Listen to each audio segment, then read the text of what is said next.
Hello बच्चों, good morning. जैसा कि आपको पता है कि अनोखा प्रयास वेलफेयर सोसाइटी की ओर से हर वर्ष एक परीक्षा का आयोजन किया जाता है जिसमें जिले के टॉप 10 बच्चों को पुरस्कृत किया जाता है। टॉप 3 बच्चों के लिए आकर्षक प्राइज़ होते हैं, मनी प्राइज़ होता है और बाकी 7 बच्चों के लिए भी मनी प्राइज़ ही रखा जाता है।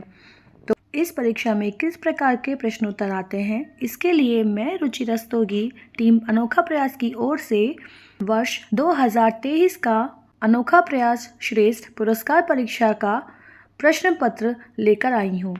जैसा कि आपको पता है कि इसमें 5 भाग होते हैं और पांचों भागों को हल करना होता है। पांचों ही भागों में आपको कम से कम 7 नंबर लाने होते हैं पास होने के लिए।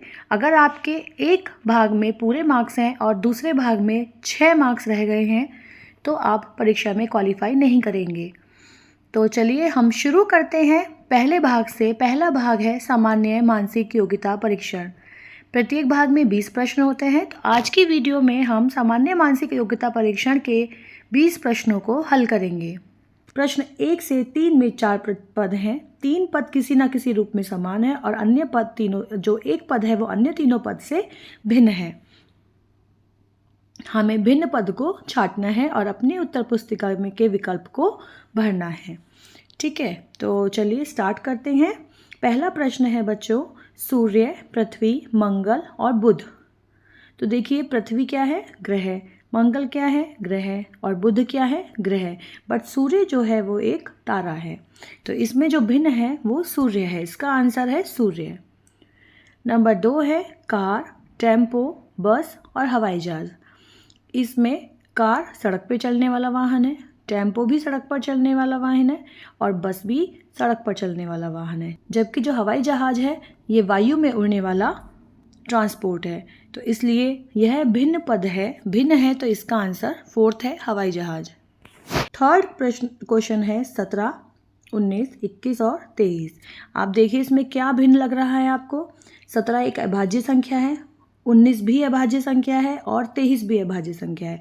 जबकि जो 21 है वो 3 से कट जाता है, 7 से भी कट जाता है। तो जो 21 है वो भाज्य संख्या है, जबकि तीनों अभाज्य संख्याएं हैं। तो ये इसमें जो भिन्न पद है वो है थर्ड 21। अगला है, अगले क्वेश्चन के लिए हम निर्देश पढ़ते हैं। 4 से 7 में प्रत्येक में 4 पद हैं। संकेत समानुपात के बाईं और 2 पदों में जो संबंध है वही दाईं ओर वाले पदों में संबंध है। तो हमें उस संबंध में जो क्वेश्चन मार्क है उसके स्थान पर क्या आना है, हमें ये पता करना है। चलिए तो शुरू करते हैं प्रश्न। चौथा प्रश्न है छाता, वर्षा, स्वेटर। देखिए इन दोनों के संबंध क्या है। छाता, वर्षा मतलब वर्षा में हम छाता लेते हैं और स्वेटर हम कब लेते हैं फिर बताइए। शरीर, गर्मी, जाड़ा या कमजोरी, तो हम स्वेटर लेते हैं जाड़ा में। तो आंसर है थर्ड वाला, जाड़ा। बच्चों प्रश्न नंबर 5 है R/10, J/18। जो इन दोनों का संबंध है वही संबंध होगा A/5 का इनमें से चारों में से किस में। ठीक है, तो हम चले देखते हैं इनमें क्या संबंध है। तो R/10 और साथ में है हमारा J/18। आपको पता है R का नंबर होता है 18 और J का होता है 10। मतलब 18 में से जब हमने 8 घटा दिया तो आ गया हमारा 10, और जब हमने 10 में 8 जोड़ दिया तो आ गया हमारा 18। मतलब -8 और +8। चलिए तो अब हम देखते हैं इसके अकॉर्डिंग हमारा कौन सा नंबर आएगा। हम करते हैं A/5। इसमें हम देखते हैं अगर हम इसका नंबर है 1 और इसमें से अगर हम 8 घटाते हैं तो क्या आएगा। बट इसमें से 8 घटाने पर आएगा हमारा नंबर 19, क्योंकि हम इंग्लिश में जो लेटर होते हैं 1 to 26 होते हैं। तो अगर हम 19 के बाद हम लगाएंगे तो हम 26 तक ही लगाएंगे और 26 के बाद फिर से 1 आ जाएगा। ठीक है, और इसमें अगर हम 5 में 8 जोड़ते हैं तो इसमें आएगा 13। ठीक, तो आंसर क्या बन गया हमारा 19 होता है हमारा S का। तो आंसर बना S/13। तो आंसर है इसका S/13। प्रश्न नंबर 6 है 12, 144, 13 और क्वेश्चन मार्क। तो आप देखिए यहाँ पर 12 का जो वर्ग है वो है 144। तो 13 का वर्ग क्या होगा आपको पता ही होगा बच्चों। इसका आंसर है 169, क्योंकि 13 का जो वर्ग है वो 169 होता है। देखिए प्रश्न नंबर 7 में बच्चों पहले हम इनके नंबर देख लेते हैं कि क्या क्या नंबर होते हैं। हमें इनका संबंध निकालना है क्योंकि तो नंबर देखना आवश्यक होता है। ए का नंबर है 1, सी का है 3, एच का है 8, जे का है 10, ऐसे ही डी का है 4, जी का है 7, एम का है 13 और ओ का है 15। चलिए इनका संबंध देख लेते हैं। पहले वाले में है संबंध +3, मतलब कि 3 बढ़ रहे हैं। इसमें 3 का 7 हुआ है +4, इसमें 8 का 13 हुआ है +5, इसमें 10 का 15 हुआ है +5। चलिए तो अगले वाले में इसमें संबंध आया 3 4 5 5, तो हमें जो नेक्स्ट आंसर निकालना है उसमें यही संबंध रखना है 3 4 5 5। चलिए पहले इसके नंबर देख लेते हैं, तभी हम अगले वाले के नंबर निकाल पाएंगे। तो के एन आर टी, इनके नंबर देखते हैं। के का है 11, एन का है 14, आर का है 18 और टी का है 20। तो 3 4 5 5 ये संबंध था। तो 3 का हो गया हमारा 14, 14 का हो गया हमारा 18, 18 का हो गया हमारा 23 और 20 का हो गया हमारा 25। अब हम ये देख लेते हैं कि 14, 18, 23, 25 किस किस के नंबर हैं। तो 14 हमें पता है एन का है, तो इसका मतलब ये गलत है, ये गलत है, दोनों तो होंगे ही नहीं। फिर 18, 18 हमारा है आर का, तो हमारा ये सही है। चलो हम आगे का भी चेक कर लेते हैं। 23, 23 हमारा डब्ल्यू का होता है और 25 हमारा वाई का होता है। तो आंसर हमारा है तीसरा NRWY। अगले प्रश्न के लिए हम निर्देश पढ़ लेते हैं। प्रश्न नंबर 8 से 11 के लिए नीचे आरेख दिया गया है, एक चित्र दिया गया है। उसमें वृत्त खिलाड़ियों की संख्या को प्रदर्शित करता है। वृत्त खिलाड़ी त्रिभुज डॉक्टर की संख्या को प्रदर्शित करते हैं और आयताकार आयत कलाकार की संख्या को प्रदर्शित करते हैं। हमें पहले ध्यान रखना है कि कौन किसकी संख्या को प्रदर्शित कर रहा है। देखिए, वृत्त खिलाड़ी को प्रदर्शित कर रहा है, त्रिभुज डॉक्टर को प्रदर्शित कर रहा है और आयत कलाकार को प्रदर्शित कर रहा है। अब इसके हम पढ़ लेते हैं क्वेश्चंस कि क्या क्वेश्चन इसमें दिए गए हैं। पहला क्वेश्चन है, कितने व्यक्ति ऐसे हैं जो डॉक्टर, कलाकार और खिलाड़ी तीनों के हैं, मतलब तीनों ही हैं। तो देखिए इनमें ऐसी कौन सा है जो नंबर है जो कि तीनों में आ रहा है। पहला ये वृत्त आ रहा है, दूसरा ये त्रिभुज आ रहा है और ये आयत आ रहा है। तो केवल एक 5 है जो कि तीनों में आ रहा है, तो आंसर है इसका 5। अगला प्रश्न है बच्चों, कितने व्यक्ति कलाकार और खिलाड़ी भी हैं। तो कलाकार जो थे हमारे आयत वाले थे और खिलाड़ी हमारे वृत्त वाले थे। तो देखिए ये है हमारा जो 21 है वो खिलाड़ी भी है क्योंकि आयत में वृत्त में आ रहा है, और कलाकार है क्योंकि आयत में आ रहा है। तो इसका आंसर है बच्चों 21। 10वां प्रश्न है बच्चों, कितने व्यक्ति डॉक्टर व खिलाड़ी दोनों हैं। तो डॉक्टर थे हमारे त्रिभुज वाले और खिलाड़ी थे हमारे वृत्त वाले। तो ऐसे कौन से जो दोनों में है, वो है 7। तो 10वें का आंसर है बच्चों 7। अगला प्रश्न है बच्चों, कितने व्यक्ति केवल कलाकार हैं। तो कलाकार को किसने प्रदर्शित किया था, आयत ने। तो इसका आंसर है जो आयत में है केवल वो है 32। प्रश्न नंबर 11 का आंसर आपका है 32। चलिए अगले प्रश्न पर आते हैं हम। उसके लिए हमें निर्देश पढ़ने होंगे कि जो 12 से 14 में संख्याएं एक विशेष नियम से चित्रों में दी गई हैं। एक संख्या का स्थान रिक्त है जिसे प्रश्न चिन्ह से दिखाया गया है। रिक्त स्थान के लिए दिए गए 4 विकल्पों में से सही विकल्प खोजिए और उत्तर पुस्तिका में चिन्हित कीजिए। प्रश्न नंबर 12 पे हम चलते हैं। 1 2 3। तो देखिए 14 बीच में आया हुआ है, 50 आया हुआ है, यहाँ हमको बताना है। तो हमें इन तीनों का देखना है कि इन तीनों से किस तरह से आंसर 14 आ सकता है। तो देखिए 1 का वर्ग 1, 2 का वर्ग 4 और 3 का वर्ग 9। आप इनको ऐड कर दीजिए, 9 और 4 13 और 1 14। आंसर आ गया 14। अगला देखिए 5 का वर्ग 25, 4 का वर्ग 16 और 3 का वर्ग 9। तो 16 और 9 25, 25 और 25 50। आंसर आ गया 50। मतलब हमने इनका वर्ग किया और उनको आपस में जोड़ दिया। तो चलिए 2 का वर्ग 4, 3 का वर्ग 9, 4 का वर्ग 16। अब इनको ऐड कर देते हैं, 16 और 4 20, 20 और 9 29।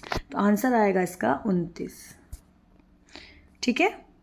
अगले प्रश्न पर चलते हैं बच्चों। इस प्रश्न में देखिए बीच में कुछ नहीं दिया है सेंटर में, जो प्रश्नवाचक चिन्ह है वो यहाँ पर साइड में है। तो हमें कुछ ऐसा करना है जिससे कि हम साइड वाला आंसर निकाल सकें। तो देखिए इसके लिए क्या है, आप जो कॉर्नर में है, जो कोण पर है त्रिभुज के, उसका आप सामने वाली भुजा देखिए। 6 का दुगना 12, 6 दूनी 12, 4 का दुगना 8, ये 8 आ गया। ऐसे ही 3 का दुगना 6, 3 दूनी 6। मतलब जो कोण पे नंबर है उसके सामने वाली भुजा पे नंबर जो है वो उसका दुगना है।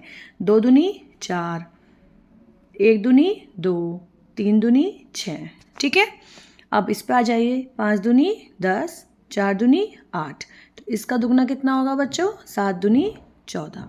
तो आंसर है इसका 14, मतलब इसका आंसर आ जाएगा आपका 4th वाला 14 है। हम अगले प्रश्न पर आते हैं बच्चों, प्रश्न नंबर 14। इसमें हमें देखना है, हमें इसको भरना है। तो इसको भरने के लिए हम देखते हैं क्या चलेगा। देखिए यहाँ पे 2 दूनी 4, दूनी 8, दूनी 16, दूनी 32, और यहाँ क्या आएगा 32 दूनी 64। 64 तो इसमें कहीं है ही नहीं, तो इसका आंसर आएगा इनमें से कोई नहीं। तो आंसर 4th वाला है, इनमें से कोई नहीं। कि किसी कोड भाषा में मैन को NBO लिखते हैं तो TUL को क्या लिखेंगे। तो इन पे आपस में संबंध देखना पड़ेगा हमें। M का 13 है, N का 14 है, मतलब M के बाद +1 करके N आ गया है। ऐसे ही A के बाद +1 करके B आ गया है, N के बाद +1 करके O आ गया है, MNABNO। ऐसे ही T के बाद क्या जाएगा, TU। U सब में है तो सब सही है। U के बाद V केवल इन दोनों में है तो इनको काट दो, ये तो होने के ही नहीं है सही। अब बताओ L पे, L के बाद क्या आएगा, LM। तो आंसर है आपका UVM, मतलब प्रश्न नंबर 15 का आंसर है 3rd वाला UVM। प्रश्न नंबर 16 है कि किसी कोड भाषा में पोएट को TEOP लिखते हैं तो मिल्क को क्या लिखेंगे। तो देखिए आप देखिए POET को हम अगर उल्टा कर देते हैं तो T का T, EO और P, मतलब उल्टा करके हमने लिख दिया। मिरर इमेज आप कह सकते हैं इसको, ये मिरर इमेज है इसकी। तो मिल्क का पहले K आएगा, K इन 3 में है तो ये कट गया। फिर L आएगा, L इसमें नहीं है तो ये भी कट गया। ठीक है, तो KLIM इसका आंसर है पहला, KLIM। अगले प्रश्नों के लिए हम एक निर्देश है वो पढ़ लेते हैं। प्रश्न नंबर 17 से 20 तक की सूचना निम्न पे आधारित है। प्रत्येक प्रश्न के नीचे उत्तर के लिए विकल्प दिए गए हैं। कथन को ध्यान से पढ़िए और सही विकल्प की क्रम संख्या संगत प्रश्न के सामने उत्तर पर पत्र पर लिखिए। पहले हमें ये सूचना पढ़नी पड़ेगी कि क्या है इसमें। एक व्रत में क्रमशः 5 लड़कियां बैठी हैं। पहले हम व्रत बना लेते हैं, चलिए। एक व्रत है, उसमें 5 लड़कियां बैठी हैं। कौन कौन सी हैं भाई? सीमा, रमा, मधु, शीला व रीता एक दूसरे की ओर मुंह करके बैठी हैं। ठीक है, शीला के दाईं ओर मधु और बाईं ओर रीता है। माना कि ये शीला है, इसको ऐसे लिख लेते हैं। शीला के दाईं ओर मधु, इसका दाया हो गया ये वाला। ठीक है, तो ये है मधु, और बाईं ओर रीता है, बाईं ये हो गया, ये हो गई रीता। रमा मधु और सीमा के बीच में है। रमा कहाँ है? मधु और सीमा, मतलब मधु यहाँ पर है, क्योंकि रमा बीच में है तो पहले यहाँ आ जाएगा रमा। रमा के लिए आप लिख लें यहाँ पे RM। रमा यहाँ हो गई, किसके बीच में है ये? मधु और सीमा के। तो यहाँ कौन आ गया? सीमा। ये शीला है तो SH लिख लेते हैं इसको, चलिए। और ये हो गई सीमा। ठीक है, सीमा के दाईं ओर रीता है। सीमा के दाईं ओर ये आ गई रीता। ठीक है, बन गया हमारा सही। अब पहला क्वेश्चन है मधु के बाईं ओर कौन बैठा है। मधु कहाँ पर है? ढूंढिए। मधु ये रही यहाँ पे, मधु ये रही यहाँ पे। ठीक है, मधु के बाईं ओर कौन बैठा है? शीला। कौन बैठा है? शीला। तो आंसर है इसका 2, शीला। 18वां प्रश्न है बच्चों, रीता और रमा के मध्य कौन बैठा है। अब रीता कहाँ है? रीता ये रही और रमा ये रही। इनके मध्य कौन बैठा है यहाँ पर? सीमा। तो आंसर है इसका सीमा। 19वां प्रश्न है बच्चों, सीमा के बाईं ओर कौन बैठा है। अभी सीमा कहाँ पर बैठी है? सीमा बैठी है यहाँ पर। इसके बाईं ओर का मतलब है ये वाला, तो यहाँ बैठी है रमा। कौन बैठी है? रमा। इसका आंसर है रमा। तीसरा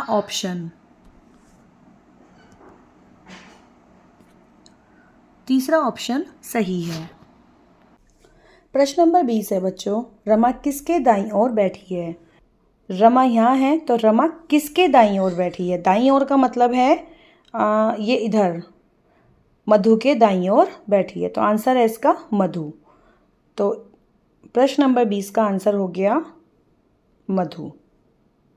प्रश्न नंबर 20 के साथ ही बच्चों पहला जो भाग है वो ख़त्म हो गया है और जो अगला भाग है वो भाषा का है। प्रश्न नंबर 21 से हिंदी और इंग्लिश है। 10 प्रश्न हिंदी के और 10 प्रश्न इंग्लिश के होंगे, वो हम आपके लिए नेक्स्ट वीडियो में लेकर आएंगे।